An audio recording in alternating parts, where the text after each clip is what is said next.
ආයුබෝවන් යේසුස් වහන්සේගේ නාමයෙන් ආසිරි. අද දවසේදී අපි සූදානම් ශුද්ධ යොහන් සුභාරංචියේ 6 වන පරිච්ඡේදය අධ්‍යයනය කරන්නට.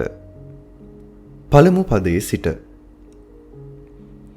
ඉන්පසු යේසුස් වහන්සේ ගලිලේ මුහුද වන තිබේරියස් මුහුදෙන් එගොඩට ගියසේක.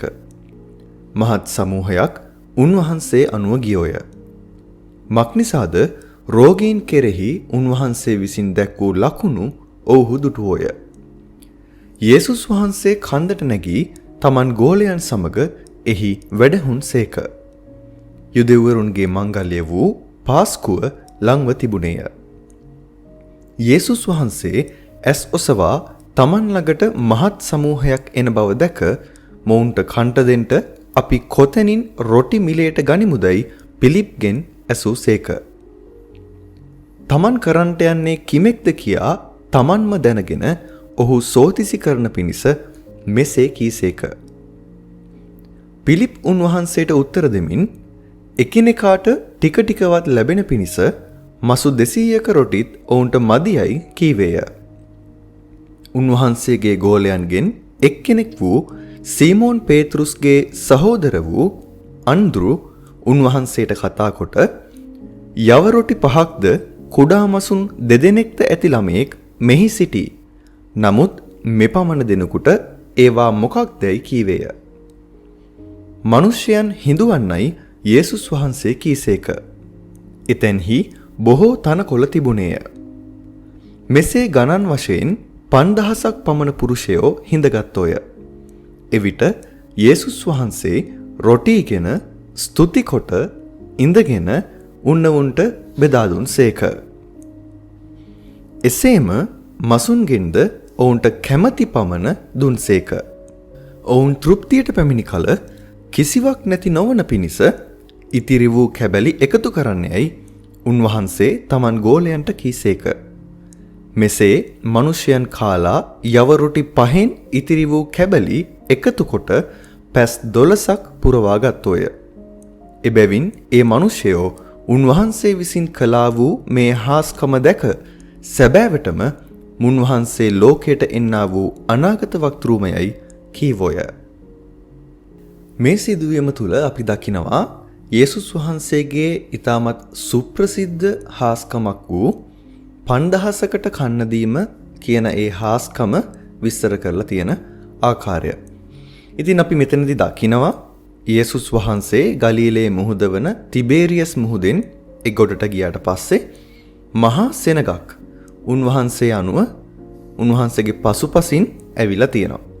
ඉතින් යේසුස් වහන්සේ මේ සෙනග දැක්කට පස්සේ උන්වහන්සේ මේ සෙනගට දේශනා කරන පිණිස එතන තිබුණ කන්දට නැගලා එතන වැඩ සිටලා තියෙනවා. දැන් මේ ස්ථානයේ අපි දකිනවා ලියවිල්ලේ සඳහන් වෙනවා පිරිමි අය 5000ක් පමණ සිටියා කියලා. දැන් මේ යුදෙව් සංස්කෘතිය තුල ඔවුන් පුද්ගලයන් ගණන් කරනකොට ඔවුන් ගණන් ගන්නේ පුරුෂයන් සංඛ්‍යාව පමණයි. ඉතින් අපි අනුමාන කරනවා මේ ස්ථානයේ සමහර විට 10000ක් එහෙම නැත්නම් 15000ක් සෙනග ඉන්නට ඇති. හේතුව මේ පුරුෂයන් 5000ත් සමග ඔවුන්ගේ භාර්යාවන්, ඔවුන්ගේ දරුවන්, ඔවුන්ගේ දෙමව්පියන් ඔවුන් සමග එන්නට ඇති. ඉතින් මේ ස්ථානයේ යේසුස් වහන්සේ මේ සෙනග දැකලා යේසුස් වහන්සේ පොඩි දෙයක් කරනවා. පිලිප්ට කතා කරලා අහනවා මේ මිනිසුන්ට අපි කන්න දෙන්නේ කොහොමද කියලා. ඉතින් මෙතන සඳහන් වෙනවා Taman කරන්න යන්නේ කුමක්ද කියලා දැනගෙන පිලිප්ව සෝදිසි කරන පිණිස යේසුස් වහන්සේ මේ දේ ඔහුගෙන් විමසුවා කියලා. දැන් මේක අපේ ජීවිතේට හොඳ පාඩමක්. දෙවියන් වහන්සේ අපිව සෝදිසි කරන අවස්ථාවන් තියෙනවා. අපි හොඳින් අවබෝධ කරගන්න ඕනේ දෙවියන් වහන්සේ අපිව සෝදිසි කිරීම සහ යක්ෂයා විසින් පරීක්ෂාවට පැමිණවීම කියනා වූ කාරණාවන් දෙකක්. දෙවියන් වහන්සේ කවදාවත් අපිව පරීක්ෂාවට වටන්නේ නැහැ. උන්වහන්සේ අපේ ඇදහිල්ල සෝදිසි කරන්නට යම් යම් අභියෝග අපේ ජීවිතයට එන්නට ඉඩ හරින්නට පුළුවන්. නමුත් යක්ෂයා අපිට පරීක්ෂාවන් ගේන්නේ අපේ ඇදහිල්ල සෝදිසි කරන්න නෙමෙයි අපිව පාපයට වටන්න. මේ අවස්ථාවේදී ෆිලිප්ප සෝදිසි කරන පිණිස තමයි යේසුස් වහන්සේ මේ ප්‍රශ්නේ අහන්නේ. ඉතින් මෙතන ෆිලිප් උන්වහන්සේට උත්තර දෙනවා මේ එක එක්කෙනාට පොඩ නිකන් කන්න දෙන්න හරි අපිට මසු 200කවත් රොටි අඩුම තරමේ ඕන වෙනවා. ඉතින් මේ මසු 200ක රොටි කියන්නේ ඒ මසු 200 කියන ගණන ඊටමත් අධික මිලයක්. ඉතින් ඒ මොහොතේදී ඔවුන්ට එපමණ ප්‍රමාණයක් වියදම් කරලා ඒ කෑම වේල අරගෙන මේ 5000ක් මිනිසුන්ට දෙන්න, එහෙම නැත්නම් අපි අනුමාන කරන 15000ක් මිනිසුන්ට කන්න දෙන්න උන්ට හැකියාවක් තිබුණේ නැහැ.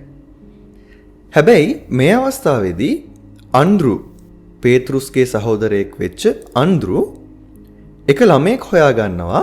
ඒ ළමයා ගාව තියෙනවා රොටි 5යි මාළු 2යි. ඉතින් අන්ද්‍රු යේසුස් වහන්සේට ගෙනල්ලා දෙනවා මේ මෙන්න රොටි 5කුයි මාළු 2කුයි තියෙනවා. හැබැයි මේ චුට්ටෙන් අපි මෙච්චර 5000කට කන්න දෙන්නේ කොහොමද කියලා. යේසුස් වහන්සේ උත්තරයක් දෙනවා මේ සෙනගව බිම වාඩි කරවන්න කියලා. එතනින් එහාට යේසුස් වහන්සේ මේ රොටි සහ මාළු අරගෙන 11 වන පදයේ සඳහන් වෙනවා එවිට උන්වහන්සේ රොටි ගෙන ස්තුති කොට ඉඳගෙන උන්ට බෙදා දුන්සේක කියලා. එසේම මසුන්ගෙන්ද ඔවුන්ට කැමැති පමණ දුන්සේක කියලා. මේ ස්ථානයේ අපි දකිනවා මේ හාස්කම සිදු වෙන්නට පෙරම උන්වහන්සේ රොටි ගෙන ස්තුති කරනවා. අපි දන්නවා ඇදහිල්ලක් අවශ්‍යයි හාස්කමක් සිදුවීමට නම්. මේ ස්ථානය තුල ඒක ඊටමත් හොඳින් සංකේතවත් කරනවා යේසුස් වහන්සේ ඒ හාස්කම කරන්නට ප්‍රථමයෙන් පියාණන් වහන්සේට ස්තුති කරනවා. ඉතින් මේ රොටි 5යි මාළු 2යි අරගෙන ඒ අති විශාල වූ ජනකායකට උන්වහන්සේ කන්නට දෙනවා. විශේෂයෙන්ම සඳහන් කරනවා මසුන්ගෙන්ද කැමැති පමණ උන්ට බෙදා දුන්නා කියලා. ඒ කියන්නේ ඇති වෙනකන් කන්න දීලා තියෙනවා. මෙතන නැවත සඳහන් කරනවා ඔවුන් තෘප්තියට පැමිණි කල කිසිදු කොටසක් ඉතුරු නොවන ආකාරයට මේ ඉතිරි කැබලි එකතු කරා. මේ ඉතිරි කැබලි එකතු කරගත්තට පස්සේ ඔවුන්ට පැස් 12ක් පිරෙනකන් මේ කෑම ඉතුරු වෙලා තිබුණා කියලා. ඉතින් මෙතන දෙවියන් වහන්සේ අපිට පෙන්නනවා දෙවියන් වහන්සේගේ සැපයීම කොච්චරද. අපි යතේ තියෙන්නේ සුළු ප්‍රමාණයක් වෙන්නට පුළුවන්. නමුත් අපි ඒක දෙවියන් වහන්සේට බාර කරොතින්. බාර කරලා කිව්වොතින් ස්වාමිනී මගේ අතේ තියෙන මෙච්චරයි. නමුත් ඔබ වහන්සේ මේක රැගෙන මට ඔබ වහන්සේ සපයන්න කියලා. අපේ දේවල් අපි යටත් කරලා උන්වහන්සේගේ සැපයීම මත යැපෙන්නට අපි පටන් ගත්තොතින් උන්වහන්සේ අපිට තෘප්තිමත් වීමට අවශ්‍ය ප්‍රමාණයටත් වඩා සපයන්නට උන්වහන්සේ කරුණාවන්ත වෙනවා. ඉතින් මේ හාස්කම තුල අපි ඒ කාරණාව දකිනවා. ඉතින් මේ හාස්කම අත්දකපු මිනිසයන් මේ ලෝකයට එන්නට ඉන්නා වූ අපේ ගැලවුම්කාරයා මේ යේසුස් වහන්සේම තමයි කියන එක ඔවුන් සිතාගෙන තිබෙනවා. 15 වන පදයේ සිට එබැවින් රජකමට පත් කරගන්නා පිණිස තමන් වහන්සේ බලාත්කාරයෙන් අල්ලා ගන්නට ඔවුන් එන බව යේසුස් වහන්සේ දැන නැවත තනියම කන්දට ගියසේක. සවස් වූ කල උන්වහන්සේගේ ගෝලයෝ මුහුද ළඟට ගියෝය. ඔව්හු ඔරුවකට නැගී මුහුදෙන් එගොඩව කපර්නවුමට යන පිණිස ගියෝය. එවිට අන්ධකාර වී තිබුණේය. ඒ තාක්ම යේසුස් වහන්සේ ඔවුන් ළඟට ඇවිත් සිටියේ නැත. තද හුළඟක් ගැසූ බැවින් මුහුද කැළඹි තිබුණේය. ඔව්හු ගව්වක් පමණ පැදගෙන ගිය කල යේසුස් වහන්සේ ඔරුව ළඟට මුහුද පිට පයින් එනවා දැක බය වූෝය. මමය බය නොවෙන්නේයි උන්වහන්සේ කීසේක. එබැවින් ඔව්හු උන්වහන්සේ ඔරුවට ගන්නට කැමති වූෝය. ඔරුව ඔවුන් යන්ට සිටි තැනට එක්කෙනෙහිම පැමිණුණේය. දැන් මේ 5000කට කන්න දීමේ හාස්කමෙන් අනතුරුව මිනිසයන් එකතු වෙනවා යේසුස් වහන්සේව තමන්ගේ රජකමට පත් කරගන්න ඕනේ කියලා යේසුස් වහන්සේව රැගෙන යන්න. ඒක උන්වහන්සේව බලහත්කාරයෙන් රැගෙන යන්න ඔවුන් සූදානම් වෙනවා කියලා සඳහන් වෙනවා. ඉතින් යේසුස් වහන්සේ අපි 15 වෙනි පදයේ දකිනවා උන්වහන්සේ නැවත තනියම කන්දට යනවා. ගෝලයන්ව පිටත් කරලා හැරලා උන්වහන්සේ තනියම කන්දට යනවා මේ සෙනගගෙන් ඉවත් වෙලා. මොකද යේසුස් වහන්සේ දන්නවා තමන්ගේ කැඳවීම මොකක්ද කියන එක. තමන්ට තියෙන්නේ රජ කෙනෙකුගේ සේවයක් නෙමෙයි, එතනින් එහාට මුළු මනුෂ්‍ය වර්ගයා වෙනුවෙන්ම පාපයට සමාව දීමේ කාරණාව උදෙසා තමන්ගේ ජීවිතේ කැප කරන්න මේ ලෝකෙට තමන් ආපු බව යේසුස් වහන්සේ දන්නවා. ඉතින් ඒක නිසා ඒ කැඳවීමට බාධාවක් වෙනවා මේ විදිහට මිනිසයන් එක්ක එකතු වෙලා තමන් රජකම් කරන්න ගියොතින්. මොකද මේ යුදෙව්වරු බලාපොරොත්තු වෙන්නේ ඉන්නවා යුදෙව්වන්ගේ රජුරුවන් කවදා හෝ නැවත පැමිණෙනකම්. යේසුස් වහන්සේ එහෙම නැත්නම් ගැලවුම් කාර්යයන්න් වහන්සේ රජෙකු ලෙසින් පැමිණෙනකම් ඔවුන් බලාගෙන ඉන්නවා. ඉතින් මේ කාරණාව තුළ යේසුස් වහන්සේ උන්ගෙන් ඉවත්ව යනවා, තනිවම කන්දකට නැගලා යනවා. ඒ අතරතුර යේසුස් වහන්සේගේ ගෝලයන් මුහුද පැත්තට යනවා. ඉතින් මේ මුහුදේ තිබුණ ඔරුවකට නැගලා කපර්නවුමට යන පිණිස ඔවුන් මේ ඔරුවේ යනවා. ඒ වෙනකොට මුහුදේ කැළඹීමේ ස්වභාවයක් තියෙනවා, පොඩි කුණාටු තත්වයක් ඇති වෙනවා. ඉතින් මේ ගව්වක් පමණ ගියාට පස්සේ මේ ගෝලයෝ දකිනවා මිනිසෙක් එනවා, කවුරු හරි කෙනෙක් එනවා මේ වතුර මත ඇවිදගෙන. ඉතින් ඔවුන් නිතාමත් බීතියටපත් වෙනවා, කවුද මේ වතුර උඩ ඇවිදගෙන ඉන්න කෙනා කියලා. ඉතින් යේසුස් වහන්සේ මේ ඉන්නේ මම කියලා බය වෙන්න එපා කියලා උන්වහන්සේ කියනවා. ඉතින් මේ ඉන්නේ යේසුස් වහන්සේ කියලා අඳුනගත්තට පස්සේ ගෝලයෝ කැමති වෙනවා යේසුස් වහන්සේව තමන්ගේ ඔරුවට ගන්න. ඒ ඔරුවට ගත්ත මොහොතේම ඔවුන් එකෙනෙහිම ඔවුන් යන්ට සිටපු ස්ථානයට පැමිණුණා කියලා සඳහන් වෙනවා. 22 වෙනි පදයේ සිට පසුවදා මුහුද එගොඩ සිටි සමූහයා එහි එකම ඔරුවක් මිස වෙන එකක් නොතිබුණු බවද යේසුස් වහන්සේ තමන් ගෝලයන් සමග එහි නොනැගුණු බවද උන්වහන්සේගේ ගෝලයන් පමණක් ගිය බවද දුටුවෝය. එසේ වුවත් ස්වාමින් වහන්සේ ස්තුති කළායින් පසු ඔවුන් රොටි කෑවා වූ ස්ථානය සමීපයට තිබේරියසෙහි සිට ඔරු වගයක් ආවෝය. එහෙයින් සමූහයෝ යේසුස් වහන්සේවත් උන්වහන්සේගේ ගෝලයන්වත් එහි නැති බව දැනගත් කල තුමුත් ඔරුවලට නැගී යේසුස් වහන්සේ සොයමින් කපර්නවුමට ආවෝය. ඔව්හු මුහුදෙන් එගොඩදී උන්වහන්සේ දැක රබ්බි ඔබ කොයි වෙලේ මෙතෙන්ට ආසේක්දයි ඇසුවෝය. දැන් එදා දවසේදී ඒ හාස්කමෙන් අනතුරුව යේසුස් වහන්සේ කන්දකට ගියා, ගෝලයන් මුහුදින් පිටත් වෙලා ගියා. දැන් මේ සෙනග තාම යේසුස් වහන්සේව සොයනවා. මෙම සොයන අතරතුර දැන් දවසක් ගත වුණා, ඊළඟ දවසත් පැමිණියා. ඔවුන් කල්පනා කරනවා මෙතන එක බෝට්ටුවයි තිබුණේ, යේසුස් වහන්සේ බෝට්ටුවේ සිටියේ නැහැ, ගෝලයන් පමණයි ඒ බෝට්ටුවෙන් ගිහිල්ලා එගොඩ උනේ. නමුත් යේසුස් වහන්සේ දැන් හොයාගන්න නැහැ කියලා. ඒ මොහොතේදී ඔවුනේ 5000කට කන්න දුන්න හාස්කම ඒ සිදුවෙච්ච තැනට, ඒ ස්ථානයේ සමීපයට තිබේරියස් ඉඳගෙන ඔරු වගයක් ඇවිල්ලා තියෙනවා. ඒ ඔරුවල නැගලා සමූහයත් නැවත අර ගෝලයන් ගියපු දිශාවට මුහුදෙන් එගොඩට ගිහිලා තියෙනවා. ඉතින් මුහුදෙන් එගොඩ වුණාට පස්සේ මොවුන් දකිනවා යේසුස් වහන්සේත් මෙන්න මේ පැත්තට ඇවිල්ලා කියලා. ඉතින් ඔවුන් පුදුමයටපත් වෙලා අහනවා, රබ්බි ඔබ කොයි වෙලාවේද මෙතෙන්ට ආවේ? මෙතන ඔබට එන්න ඔරුවක් තිබුණේ නැහැ, නමුත් ඔබ කොහොමද මෙතෙන්ට ආවේ කියලා. 26 වන පදයේ සිට යේසුස් වහන්සේ උත්තර දෙමින් සැබවක් නුඹලාට කියමි. නුඹලා මා සොයන්නේ ලකුණු දුටු නිසා නොව රොටිකා තෘප්තියට පැමිණි නිසාය. නැති වී යන කෑම පිණිස නොව සදාකාල ජීවනයට පවතිනා වූ කෑම පිණිස වැඩ කරන්න. එය මනුෂ්‍ය පුත්‍රයා නුඹලාට දෙනසේක. මක්නිසාද පියාණන් වහන්සේ එනම් දෙවියන් වහන්සේ විසින් ඔහු මුද්‍රා කොට තිබේයයි කීසේක. එබැවින් ඔහු කතා කොට දෙවියන් වහන්සේගේ වැඩ ඉෂ්ට කරන පිණිස අප විසින් කුමක් කටයුතුදැයි උන්වහන්සේගෙන් ඇසුවෝය. යේසුස් වහන්සේ උත්තර දෙමින් දෙවියන් වහන්සේගේ වැඩය නම් උන්වහන්සේ විසින් එවූ තැනැත්තා කෙරෙහි නුඹලා විසින් අදහා ගැන්මයයි කීසේක. එබැවින් ඔවුහු එසේ වී නම් අප විසින් දැක ඔබ විශ්වාස කරන පිණිස ලකුණක් වශයෙන් ඔබ කුමක් කරන සේක්ද? ඔබ මොන වැඩක් කරන සේක්ද? ඔවුන්ට කන පිණිස ස්වර්ගයෙන් කෑම දුන්නේ යයි ලියා තිබෙන ලෙස අපේ පියවරු වනයේදී මන්නා කෑවෝයයි උන්වහන්සේට කීවෝය. එහෙයින් යේසුස් වහන්සේ ඔවුන්ට කියනසේක්, සැබවක් සැබවක් නුඹලාට කියමි. ස්වර්ගයෙන් වූ කෑම නුඹලාට දුන්නේ මෝසෙස් නොවේ.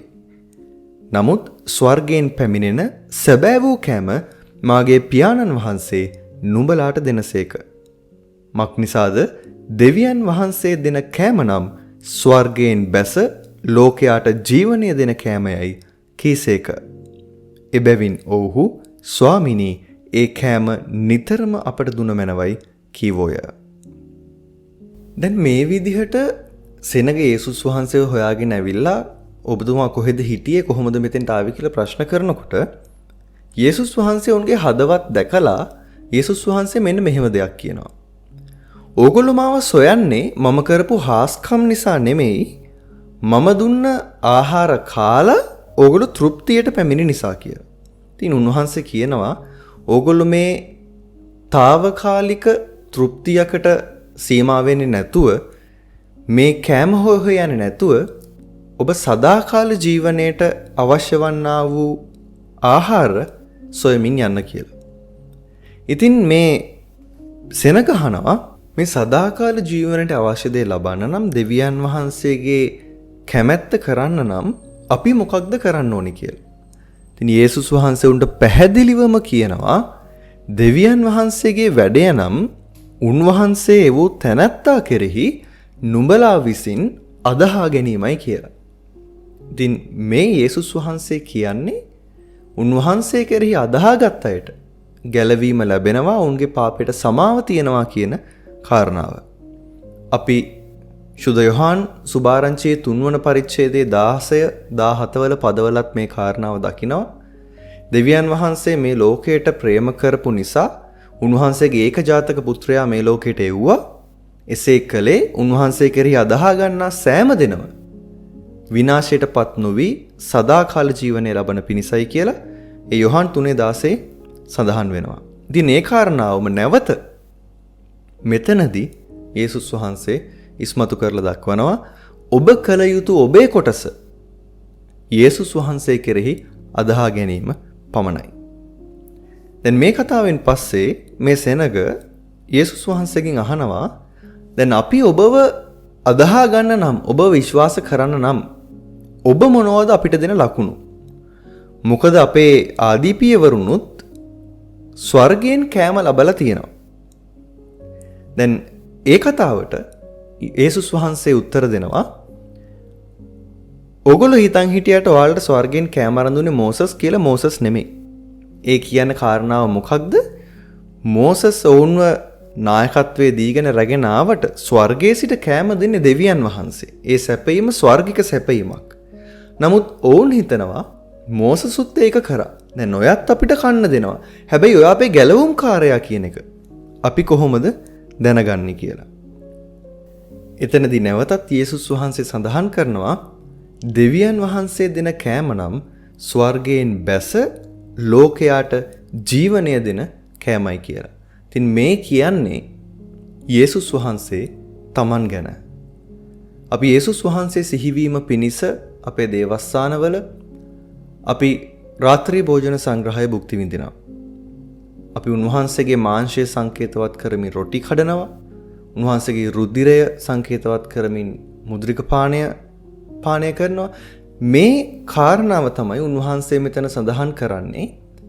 සදාකාලික ජීවනය දෙන කෑම නම් ස්වර්ගයෙන් බැස ඇවිල්ලා නුඹලාට දෙන කෑමයි කියලා. ඉතින් මේ කාරණාව කිව්වට පස්සේ මේ මිනිසයන්ට මේක ආත්මික කාරණාවක් බව වැටහෙන්නේ නැහැ. සංකේතාත්මක කාරණාවක් බව වැටහෙන්නේ නැහැ. ඔවුන් කියනවා ඉතින් එහෙනම් ස්වාමිනී ඒ කෑම අපිට නිතරම දෙන්න.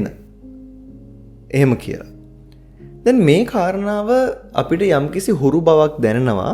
අපි යොහාන් 4 වන පරිච්ඡේදය අධ්‍යයනය කරද්දී අපිට මතකයි ඒ සමාරිය ස්ත්‍රියට ජීවනදායක වතුර ගැන කියනකොට ඒ සංකේතාත්මකව උන්වහන්සේගේ වචනය ගැන උන්වහන්සේ ප්‍රකාශ කරනකොට උන්වහන්සේ කියනවා කිසි කලකට පිපාස වෙන්නේ නැහැ මේ ජීවනදායක වතුර බොන අයට කියලා. සමාරිය ස්ත්‍රිය කියනවා එහෙනම් හොඳයිනේ මට කිසි කලකට පිපාස නොවන පිණිස මට ඒ වතුර දෙන්න කියලා. ඒ වගේම මෙතනදී ජීවනදායක ආහාරය ගැන කියනකොට ජීවනදායක කෑම ගැන කියනකොට මේ සෙනග කියනවා ස්වාමිනී ඒ කෑම නිතරම අපට දුන මැනව කියලා. අපි එතනින් ඉදිරියට බලාගෙන යමු. 35 වන පදයේ සිට යේසුස් වහන්සේ ඔවුන්ට කියනසේක් ජීවනදායක කෑම නම් මමය. මා ළඟට එන්නාට බඩගිනි නොවන්නේය. මා කෙරෙහි අදහන්නාට කිසි කලෙකත් පිපාසා නොවන්නේය. නමුත් නුඹලා මා දැකත් අදහන්නේ නැතැයි මම නුඹලාට කීමි.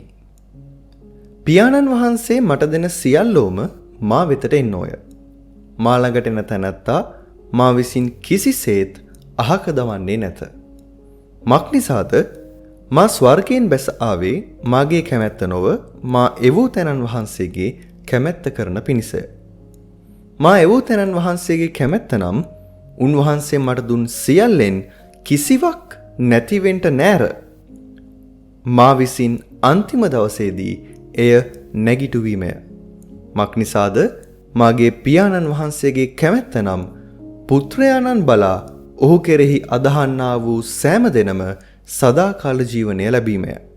මමද අන්තිම දවසේදී ඔහු නැගිටුවන්නෙමි කීසේක. මෙතනදී යේසුස් වහන්සේ ඊටමත් ගැඹුරු ඉගැන්වීමක් ප්‍රකාශයක් සිදු කරනවා. උන්වහන්සේ නැවත කියනවා ජීවනදායක කෑම නම් මමයි. මා ළඟට එන්නාට කිසි කලක බඩගිනි වන්නේ නැහැ.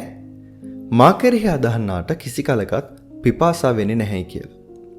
එතනින් එහාට උන්වහන්සේ කියනවා නුඹ මේ කාරණා දැනගත්තත් නුඹ මාව දැක්කත් නුඹලා මාව අදහගන්නේ නැහැ කියලා.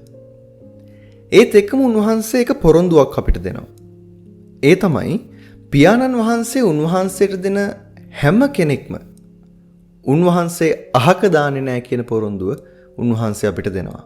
ඉතින් අපේ ආඥාවන් වලදී අපේ දිනදා ජීවිතයේ අභියෝගවලදී අපිට මේ බයිබල් පදය ඊටමත් වටින බයිබල් පදයක්.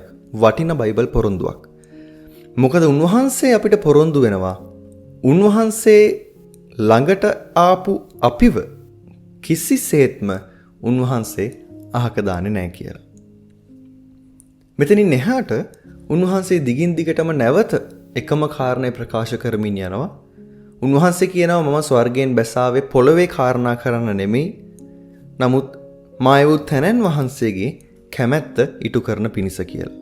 ඒ කැමැත්ත තමයි පුත්‍රයාණන් දෙස බලා අදහා ගන්නා සෑම කෙනෙක්ම අන්තිම දවසේදී නැවත නැගිටුවීම කියලා. ඉතින් උන්වහන්සේ මෙතනදී ඔසවා ගැනීම ගැන ඊටමත් අලංකාරවත් විදිහට ඔවුන්ට උගන්වනවා.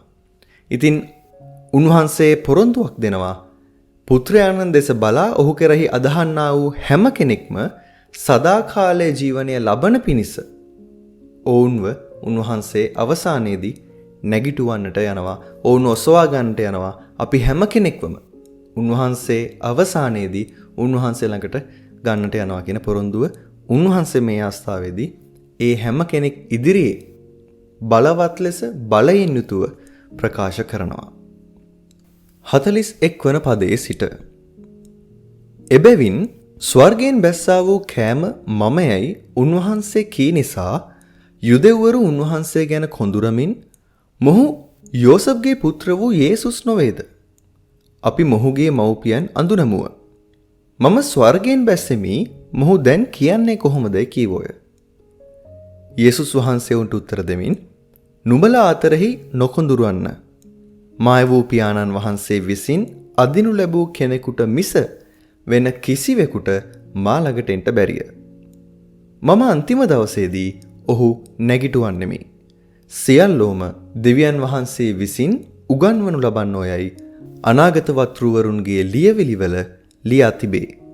පියාණන් වහන්සේගෙන් අසා ඉගෙනගත් සියල්ලෝම මා ළඟට එති. දැන් උන්වහන්සේ ප්‍රකාශ කරනකොට ස්වර්ගයෙන් බැස්සා වූ කෑම මම කියලා මේ මිනිසයා එකිනෙක කෙනා කොඳුරනවා. ඔවුන් අතරේ ඔවුන් කතා කරගන්නවා. අපි මේ මිනිසයාගේ අම්මා තාත්තා දන්නවනේ.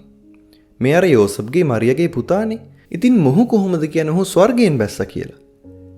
දැන් මේ කතාව යේසුස් වහන්සේ උන්වහන්සේගේ ආත්මයෙන් දකිනවා. මේක දැක්කට පස්සේ උන්වහන්සේ ඔවුන්ට කියනවා නුඹලා එකිනෙකා අතර කොඳුරන්න එපා කියලා උන්වහන්සේ ඉගැන්වීමක් කරනවා.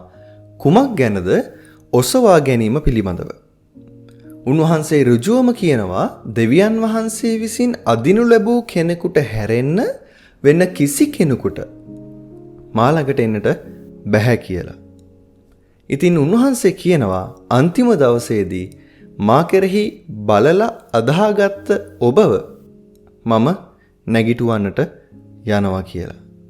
ඉතින් මේ කතාව සමහර විට ඒක ඒ මොහොතේදී අසන ඒ ශ්‍රාවකයන්ට තේරෙන්නේ නැති වෙන්නට ඇති.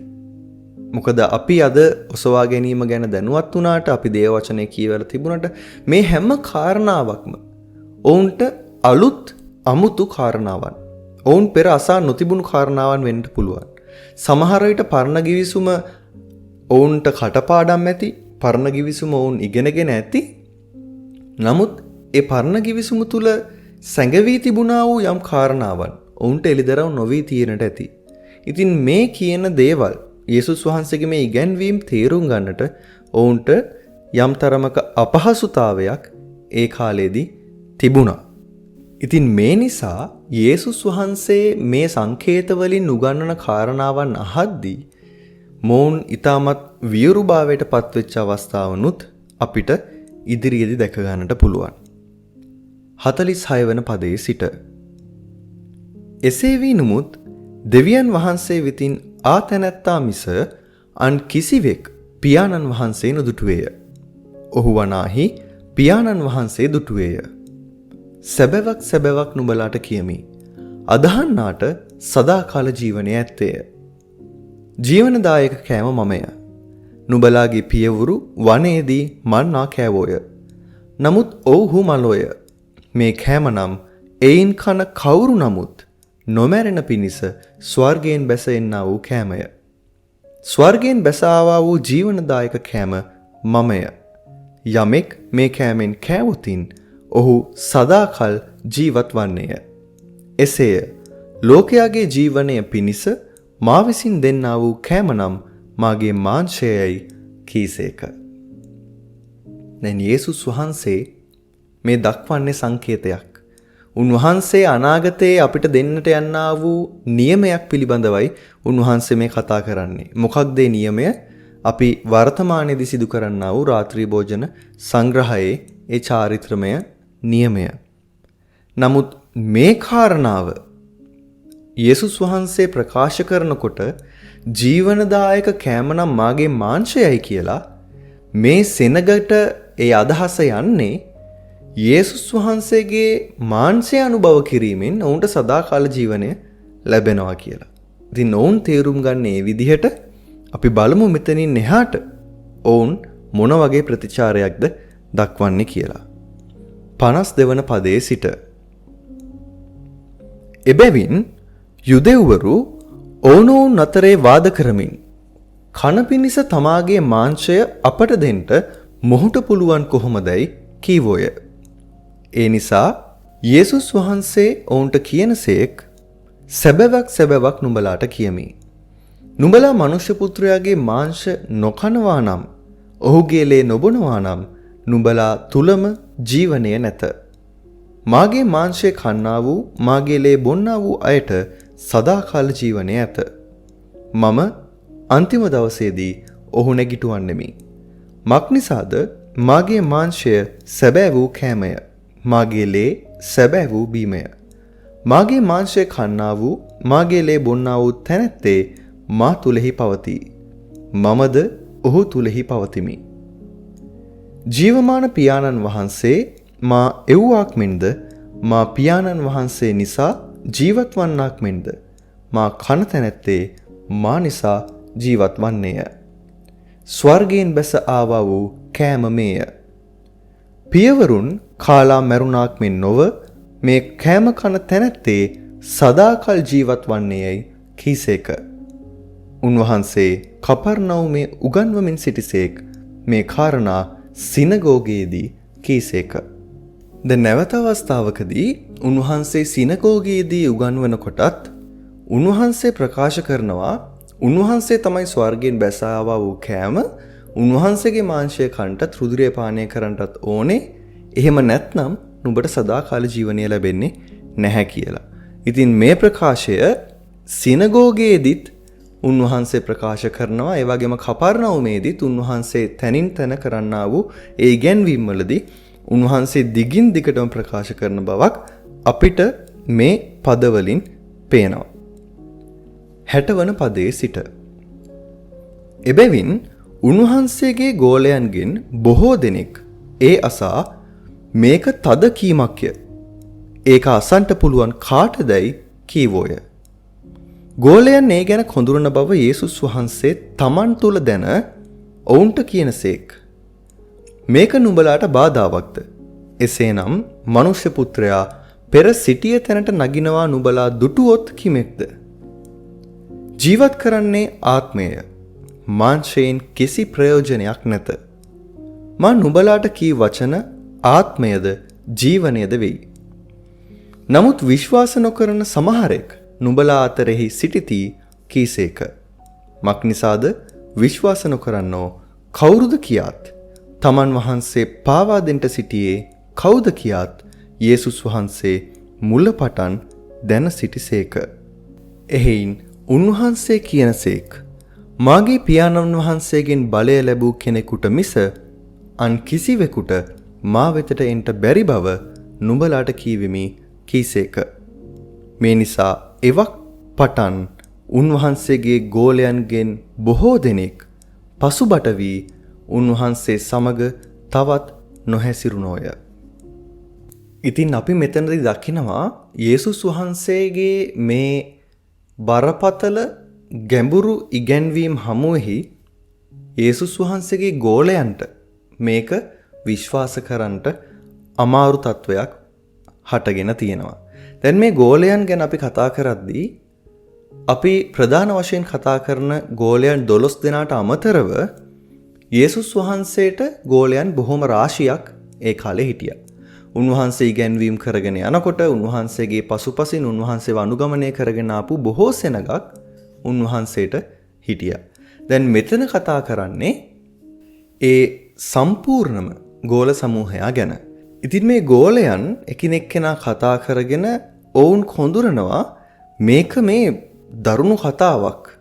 මේ කාටද මේක අහගෙන ඉන්න පුළුවන්? මාංශය කන්නලු, රුධිරය බොන්නලු මේක අපිට අහගෙන ඉන්න බැහැ කියලා ඔවුන් එකිනෙක කෙනා කතා වෙනවා.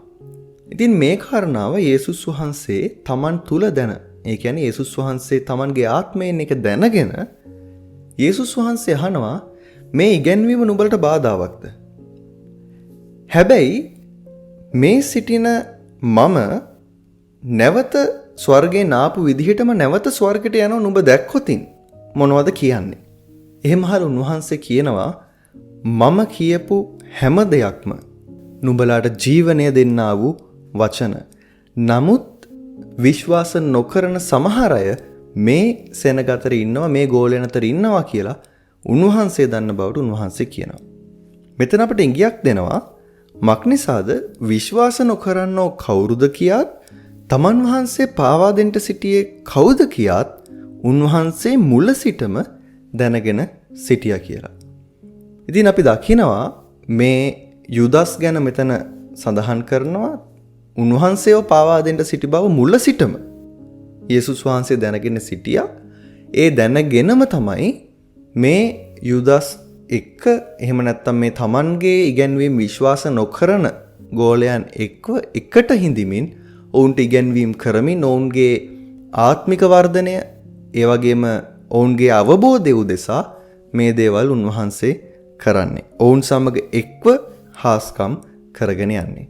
ඉතින් අපිට මේ බයිබල් පද අපේ ජීවිතයට එකතු කරගන්න ප්‍රායෝගිකව වර්තමානයේදීත් කොච්චර ඉවහල් වෙන බයිබල් පදද කියන එක ඔබට හැඟෙනවා ඇති.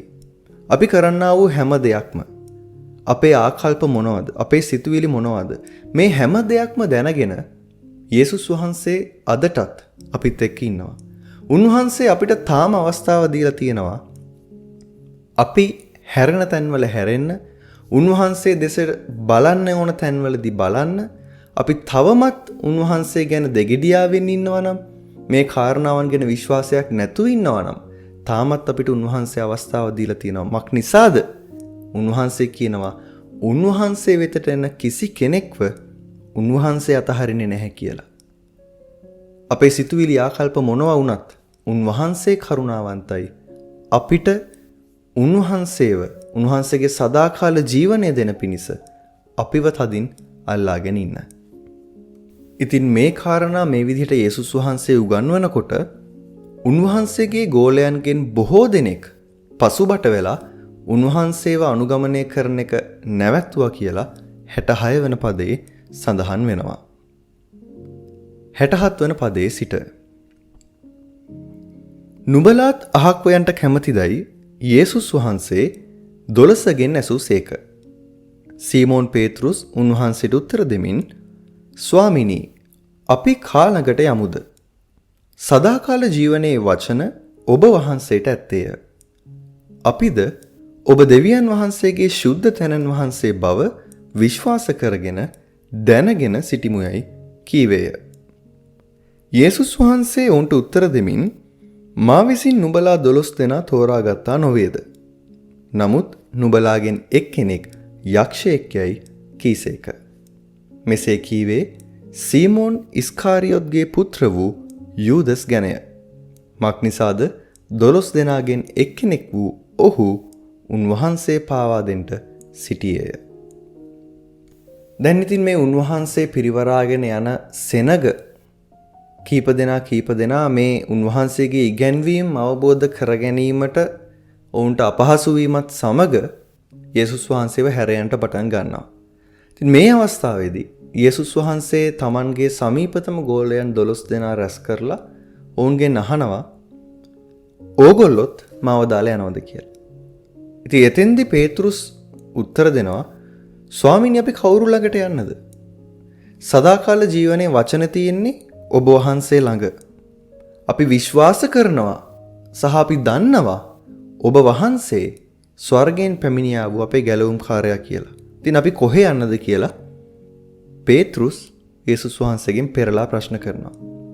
එතනදී යේසුස් වහන්සේ කියනවා නුඹ 12 දෙනාම තෝරාගත්තේ මම.